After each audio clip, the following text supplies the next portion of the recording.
Bismillahirrahmanirrahim. Assalamualaikum warahmatullahi wabarakatuh. Berita Al-Hijrah 1 Syakban 4 Mac bersama saya Nazira Syaningat dan berikut tajuk utama malam ini.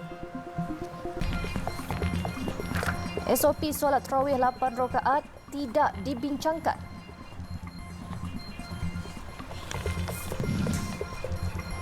Juga kanak-kanak 11 tahun ditemui rentung.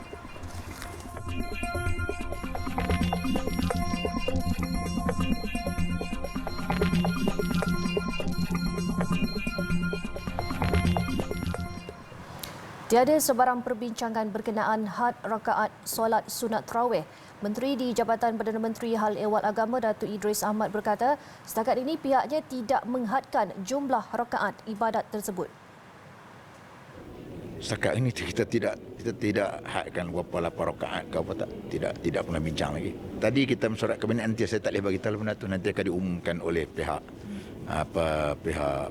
daripada Kementerian Kesihatan sendiri. Datuk Idris Ahmad berkata demikian ketika diminta mengulas laporan media yang melaporkan solat tarawih mungkin dibenarkan 8 rakaat sahaja. Setakat ini katanya prosedur operasi standard SOP berkenaan masih dalam proses perbincangan membabitkan Majlis Keselamatan Negara MKN dan Kementerian Kesihatan KKM. Beliau semalam memaklumkan kerajaan memberi jaminan solat sunat tarawih akan dibenar dilaksanakan di masjid dan surau serta wujud kemungkinan SOP yang dilaksanakan lebih longgar. Sementara itu, sebarang perubahan terhadap prosedur operasi standard SOP solat sunat tarawih akan dimaklumkan secepat mungkin selepas menerima maklum balas Majlis Keselamatan Negara MKN dan Kementerian Kesihatan Malaysia. Timbalan Menteri di Jabatan Perdana Menteri Hal Ehwal Agama Datuk Ahmad Marzuq Shah Arief menegaskan umat Islam tidak perlu khawatir kerana masjid dan surau akan dibuka pada bulan Ramadan akan datang. SOP masjid dan solat yang ada pada hari ini akan dikekalkan dan kalau mungkin ada sedikit perubahan terhadap solat tarawih itu akan diumumkan dalam masa terdekat. Apa yang paling penting, masjid-masjid di bulan Ramadan ini akan dibuka sebagaimana sekarang ini untuk waktu solat berjemaahnya, juga akan dibuka untuk solat tarawih di seluruh wilayah ini. Datuk Ahmad Marzuq ditemui TV Al-Hijrah selepas hadir pada Majlis Pelancaran Bulan Solat Peringkat Wilayah Persekutuan di Kuala Lumpur. Semalam media melaporkan kerajaan memberi jaminan ibadat solat sunat tarawih dibenar dilaksanakan di masjid dan surau di seluruh negara pada bulan Ramadan yang bakal tiba. SOP pelaksanaan ibadat itu juga dilapor mungkin lebih longgar namun tertakluk kepada pihak berkuasa agama Islam negeri. Kerajaan Negeri Kedah akan mengkaji keperluan hanya membenarkan individu lengkap suntikan vaksin dos penggala untuk ke masjid dan tempat awam berikutan kes COVID-19 yang semakin meningkat di negeri itu. Menteri Besarnya Datuk Seri Muhammad Sanusi Mak Nur berkata, perkara itu akan dibincangkan dalam mesyuarat Jawatankuasa Keselamatan Negeri yang bakal diadakan dalam masa terdekat. Saya dah panggil mesyuarat Jawatankuasa Keselamatan Negeri yang akan bermesyuarat sehari dua ini untuk kita lihat semua kemungkinan itulah. Ada keperluan atau tidak dapat booster dose untuk ke masjid, untuk ke tempat-tempat awam. Kita akan kaji dalam mesyuarat akan datang, insya-Allah. Dan yalah, kes memang meningkat di seluruh negara. Saya harap masyarakat dapat menjaga SOP lah. Dalam pada itu, Muhammad Sanusi berkata beliau amat berharap orang ramai dapat kekal mematuhi SOP ditetapkan walaupun individu yang dijangkiti varian Omicron tidak begitu serius.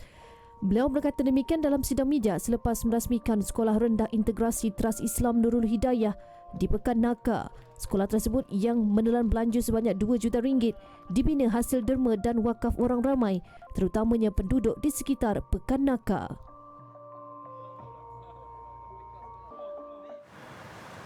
50 motosikal dan 4 kereta musnah dalam kebakaran di kawasan tempat letak kenderaan Projek Perumahan Rakyat PPR Intan Baiduri, Kuala Lumpur.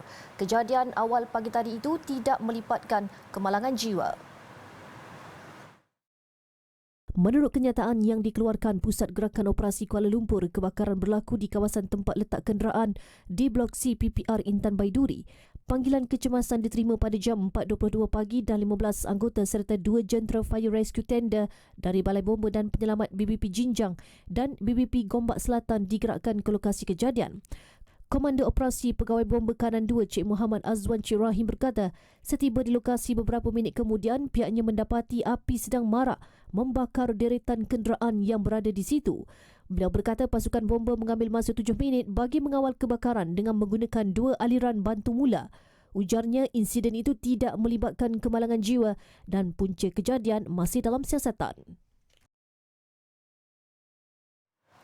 Sementara itu, di Kedah, seorang kanak-kanak perempuan berusia 11 tahun ditemui rentung dalam kejadian kebakaran di sebuah kilang memproses getah sintetik di kawasan perindustrian Bakar Arang, Sungai Petani hari ini. Timbalan Ketua Polis Daerah Kuala Muda Superintenden Anwar Abdul Rahman berkata, mangsa ditemui di tingkat atas kilang selepas kerja pemadaman dilakukan anggota bomba kira-kira jam 7.30 pagi tadi. Menurut Anwar, mangsa adalah anak angkat kepada keluarga pengurus kilang terbabit yang dipelihara sejak kecil. Jelas beliau, ibu kanak-kanak itu yang merupakan warga Indonesia telah pulang ke negara asal dan meninggalkan mangsa kepada keluarga pengurus kilang berkenaan untuk dijadikan anak angkat.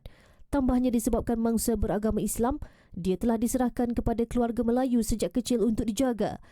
Namun disebabkan hubungan rapat, kanak-kanak itu sering bermain dan tidur di kilang bersama anak pengurus tersebut. Ketika kejadian, anak pengurus kilang berjaya menyelamatkan diri manakala kanak-kanak terbabit gagal ditemui kerana asap tebal yang menyukarkan pencarian mangsa. Sementara itu, Pengarah Jabatan Bomba dan Penyelamat Malaysia Kedah Penolong Kanan Pesuruhjaya Bomba Sayani Saidon berkata, dalam kejadian kira-kira jam 4 pagi itu, api marak dengan cepat kerana bahan getah mudah terbakar menyebabkan usaha menyelamatkan mangsa sukar. Beliau berkata kebakaran memusnahkan hampir 80% keseluruhan kilang termasuk mesin pembuatan dengan jumlah kerugian dianggarkan 8 juta ringgit. Punca kejadian masih dalam siasatan bomba. Mayat kanak-kanak terbabit dihantar ke Hospital Sultan Abdul Halim untuk ujian saringan COVID-19 sebelum bedah siasat dilakukan.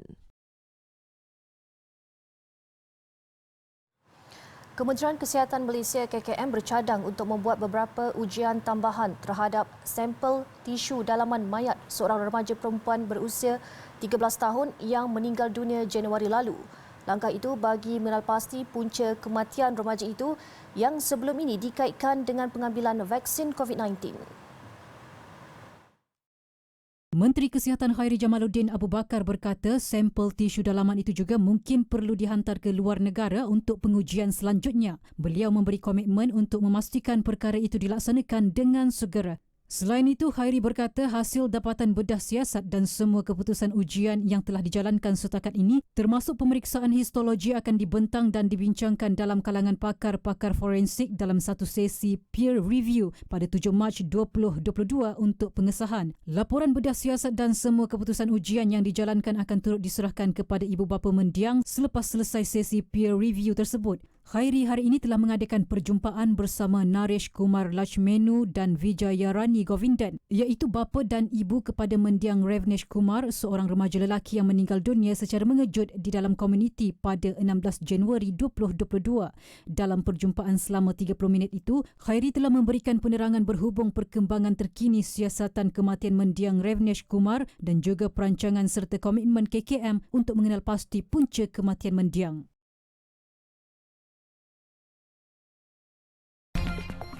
Selepas ini, penternak ikan sangkar rugi 1.3 juta ringgit.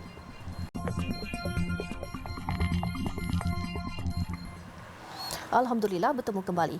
Kira-kira 23 penternak ikan sangkar di Kampung Beladau Selat dan Kampung Beladau Kepung kerugian kira-kira 1.3 juta ringgit. Ia apabila ikan air tawar yang diternak sejak hampir setahun lalu mati akibat banjir pada 27 Februari lalu. Menurut Wakil Penternak Ikan Sangkar di Kampung Beladau Selat Muhammad Zelan Mat, 55 tahun, air yang deras setekeruh telah menyebabkan ikan patin dan tilapia di dalam 59 buah sangkar di kampungnya dan 4 sangkar di Kampung Beladau Kepung mati. Jumlah berat keseluruhan ikan tersebut kira-kira 126 tan. Menurut Muhammad Zelan, dia sendiri kerugian kira-kira RM268,000 apabila 25 tan ikan tilapia dan patin di dalam 17 sangkar miliknya mati. Air yang terlalu laju dan kotor.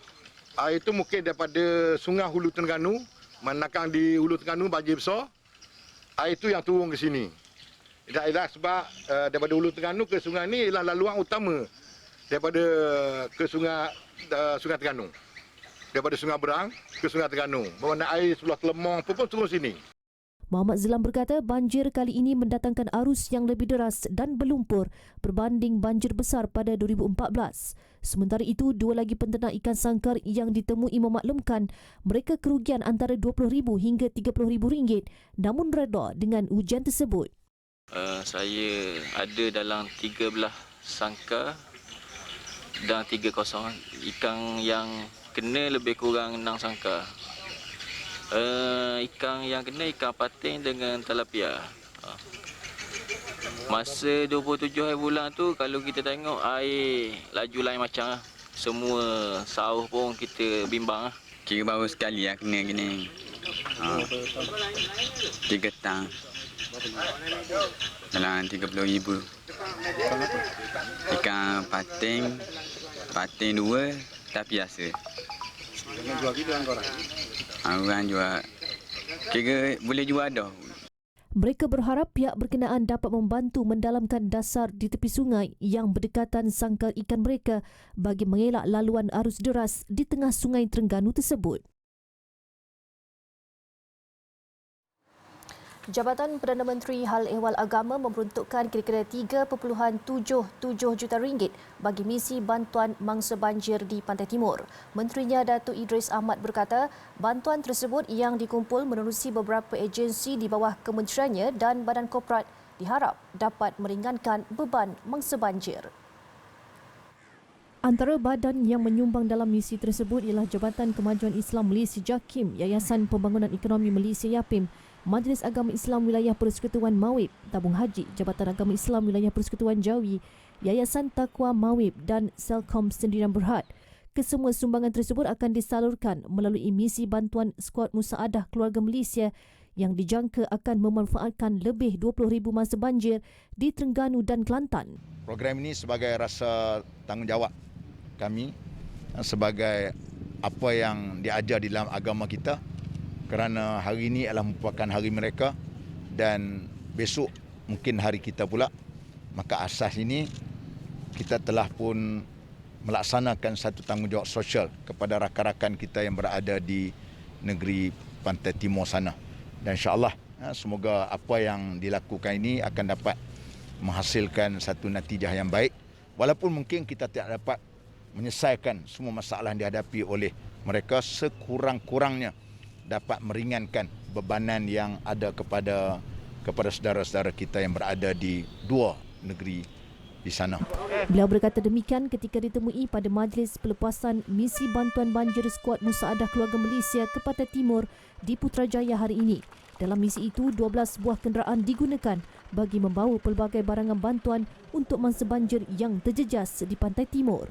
Antara sumbangan yang diedarkan adalah barangan keperluan kering, toto, kit solat, Al-Quran serta wang tunai.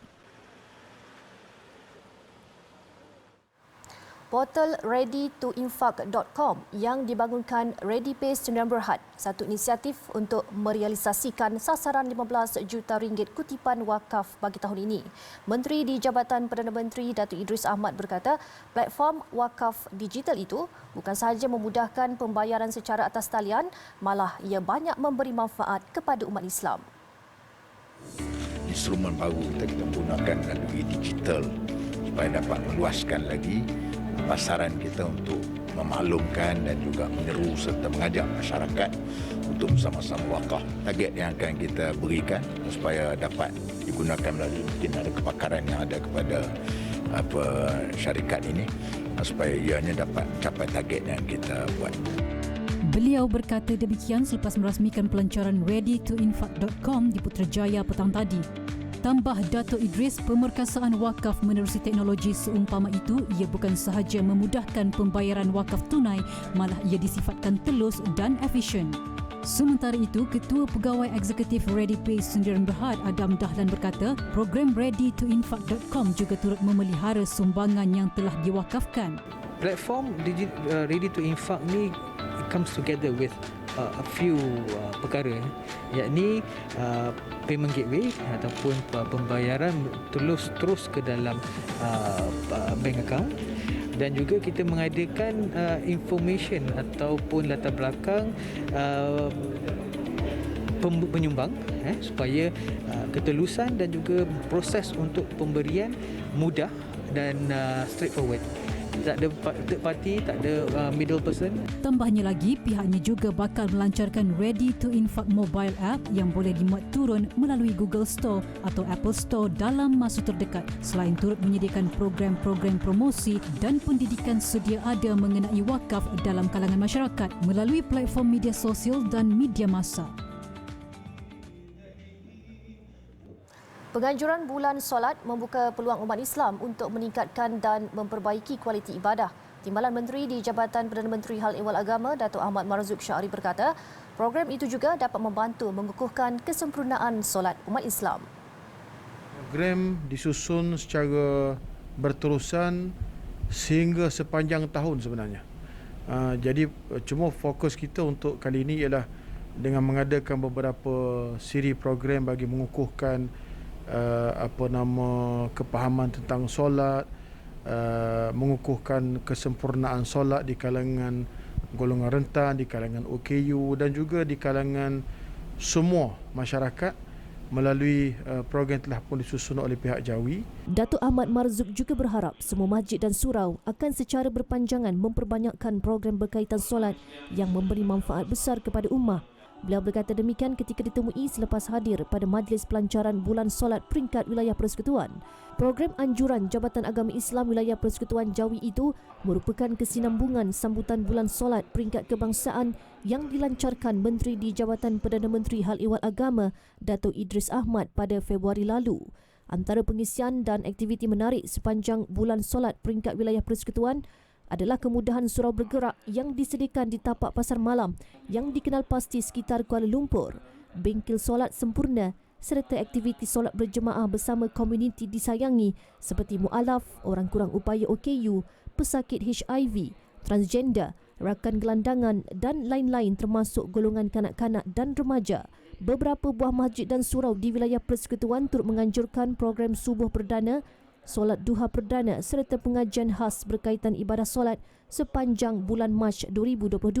Selain itu, kursus pengurusan ibadah pesakit juga diadakan di hospital dan pusat perubatan bagi mendedahkan ilmu berkaitan rusuh solat kepada para pesakit.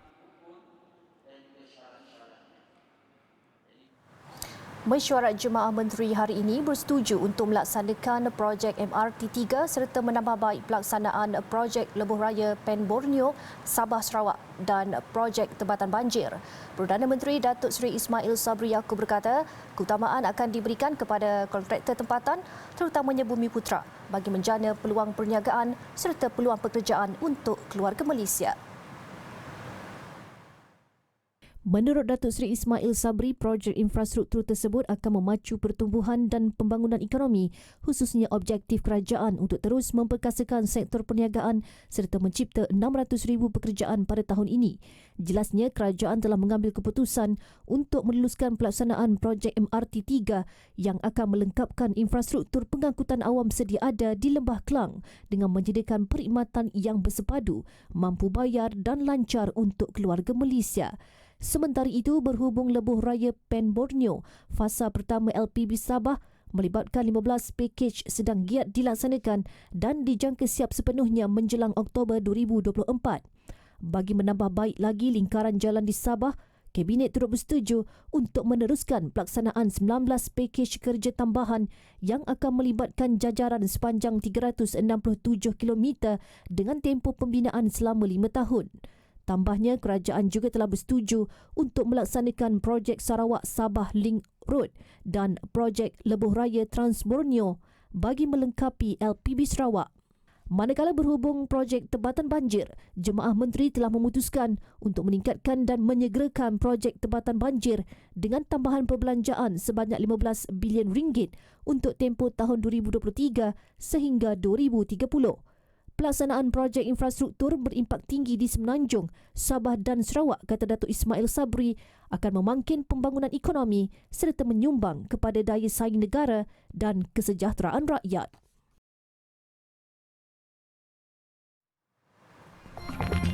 Berehat seketika, selepas ni pelajar dilarang duduki peperiksaan. Laporan luar negara, serangan Rusia ke atas Ukraine masuk hari ke-9. Terbaru, tentera Moskow melancarkan berdilan ke atas loji nuklear di benua Eropah yang terletak di tenggara Ukraine. Letupan baru itu dilapor boleh menyebabkan malapetaka besar bukan sahaja di Ukraine, malah benua berkenaan. Presiden Ukraine Volodymyr Zelensky dalam videonya merayu kepada pemimpin dunia supaya membantu pihaknya untuk menghentikan serangan melulu Moskow. Katanya serangan terhadap loji nuklear Zaporizhzhia di Energoda boleh mengancam keselamatan di Ukraine dan juga benua Eropah. Walaupun api marak akibat serangan berjaya dipadamkan bomba Ukraine, namun Rusia tidak akan berhenti selagi ia tidak diletupkan. Vladimir Putin dilapor mengarah serangan di setiap sudut loji pada waktu tengah malam dengan tujuan berlaku letupan besar-besaran sekaligus menyebabkan pencemaran radiasi. Zelensky mendakwa Putin sengaja mahu mengulangi bencana nuklear terburuk dunia Chernobyl yang berlaku pada 1986 yang membawa kesan sangat dahsyat. Menteri Luar Ukraine memberi amaran sekiranya loji nuklear Zaporizhzhia meletup, ia akan menjadi 10 kali lebih teruk daripada Chernobyl. Walaupun agensi atom antarabangsa PBB menggesa Rusia untuk menghentikan semua serangan di loji nuklear Ukraine, namun Moskow tidak mengindahkannya. Sementara itu, tentera Putin meneruskan serangan di Ukraine memasuki hari ke-9. Berdilan bom dan peluru berpandu turut mengenai kediaman penduduk, hospital dan juga kenderaan. Peperangan sejak 24 Februari lalu kini mengorbankan ratusan nyawa orang awam dan PBB menjangkakan jika konflik ini tidak dihentikan segera, ia bakal mengancam puluhan juta nyawa jika kedua pihak meningkatkan operasi ketenteraan.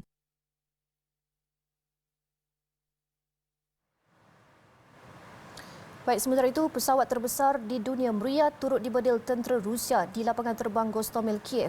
Mriya mengalami kerosakan teruk dan tidak boleh dibaiki lagi. Dalam satu rakaman video menunjukkan Mriya musnah dalam pertempuran antara tentera Rusia dan Ukraine. Pesawat Antonov AN-225 itu rosak teruk selepas dibedil ketika Moskow mahu menawan lokasi berkenaan. Dalam pada itu, Menteri Luar Ukraine menuduh Rusia menembak pesawat tersebut. Namun laman web Air Live memaklumkan tentera Ukraine berkemungkinan tertembak Mriya ketika menyasarkan truk Rusia. Mriya mempunyai panjang 84 meter dan boleh mengangkut kargo mencecah berat 250 tan pada kelajuan 850 km sejam.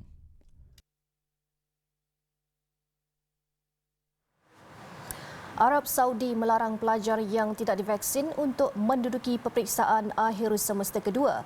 Memetik laporan Saudi Gazette, individu yang belum menerima vaksin COVID-19 akan dianggap tidak hadir selain mereka dihalang daripada memasuki kawasan sekolah. Kementerian Pendidikan Arab Saudi dalam kenyataannya menegaskan peperiksaan juga tidak akan diadakan secara dalam talian pada penghujung semester kedua bagi mana-mana pelajar. Sebaliknya, peperiksaan bagi pelajar yang tidak divaksin akan dijalankan mengikut mekanisme yang dipatuhi terhadap mereka yang tidak hadir. Tambah kenyataan itu, peperiksaan berkenaan akan diadakan pada awal semester ketiga jika alasan ketidakhadiran mereka diterima. Ia adalah sebahagian daripada usaha untuk memastikan pelajar selesai menerima dos vaksin COVID-19 sebelum peperiksaan bermula. Kementerian Pendidikan Arab Saudi sebelum ini telah mewajibkan semua pelajar divaksin bagi memudahkan pembelajaran secara langsung dilaksana semula. Kira-kira 18 unit rumah di Pangsapuri 4 tingkat runtuh akibat letupan kuat. Kejadian yang berlaku di Silver Spring, Maryland, Amerika Syarikat itu telah mencederakan 10 penduduk dengan 3 daripadanya parah.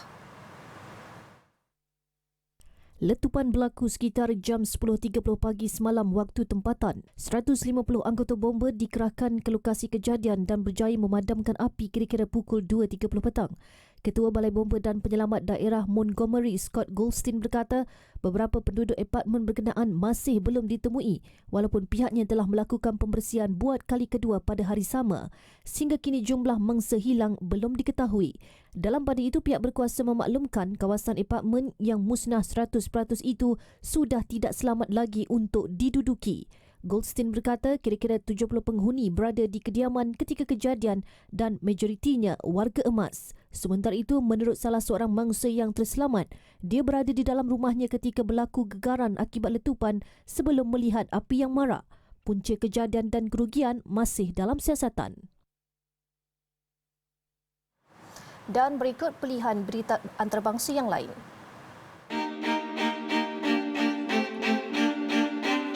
Seorang atlet warga emas yang berusia 102 tahun, Sawang Jan Pram, meraih pingat emas bagi acara lari pecut 100 meter. Dia memenangi bagi kategori 100 hingga 105 tahun lelaki dalam kejohanan Atlet Master Thailand ke-26 yang berlangsung di wilayah Samut Songkram, Thailand. Masa yang diambil hanya 28.07 saat yang turut memecahkan rekod terbaru bagi kategori itu. Seorang penumpang kereta api tergelincir serta diseret antara kereta api dan platform stesen dalam tempoh 5 saat. Kejadian berlaku selepas dia bertindak untuk turun daripada kereta api yang sedang bergerak. Peka dengan kejadian terbabit, pengurus kereta api menekan brek kecemasan bagi mengelak kemalangan yang tidak diingini. Sebuah video yang menunjukkan sekumpulan rakyat Ukraine memberi makanan kepada askar Rusia mendapat perhatian pengguna Twitter. Video yang berdurasi lebih seminit itu juga menunjukkan tentera berkenaan menangis apabila dia dapat membuat panggilan video bersama keluarganya atas bantuan rakyat Ukraine di situ. Rata-rata warganet tersentuh dengan tindakan rakyat Ukraine terhadap tentera itu ketika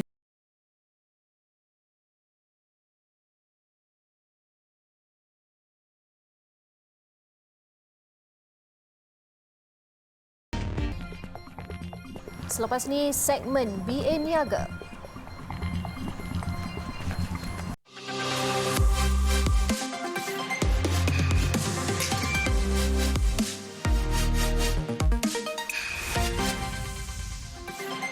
Sekolah Islam Nur Al-Azhar Sinar komited untuk melahirkan ulama Melayu Islam terbilang di masa hadapan. Sejak ditubuhkan 8 tahun lalu, Sinar telah merekodkan pelbagai pencapaian, antaranya kejayaan pelajarnya yang layak meneruskan pengajian di Universiti Al-Azhar Mesir seawal usia 15 tahun. Sinar yang beroperasi di Port Dickson Negeri Sembilan kini mempunyai 70 pelajar dalam kalangan pelajar terbaik dari seluruh negara dan dibimbing guru yang berketerampilan. Pengetua Sinar Rohizir Rais berkata pelajar yang terpilih memasuki Sinar adalah pelajar yang menunjukkan prestasi dan akhlak cemerlang menerusi sesi temuduga. Anda boleh bayangkan anak anda yang berusia 10 tahun, 12 tahun dibimbing oleh guru-guru yang ada master dan PhD. So tentu hasilnya hebat dan itulah hasrat Sinar yang begitu besar menghimpunkan anak-anak Melayu kita yang bijak, yang berakhlak diberikan silibus tahap universiti. Kerana sebahagian subjek yang pelajar ingin belajar adalah kitab yang diajarkan di universiti. InsyaAllah mereka akan habiskan PhD di Universiti Azhar dan balik ke Malaysia melakukan perubahan yang cukup besar suatu hari nanti. Sekolah Islam Nur Al-Azhar yang semakin menjadi sebutan menerima banyak permohonan, namun kapasiti bangunan sedia ada tidak dapat menampung pertambahan pelajar.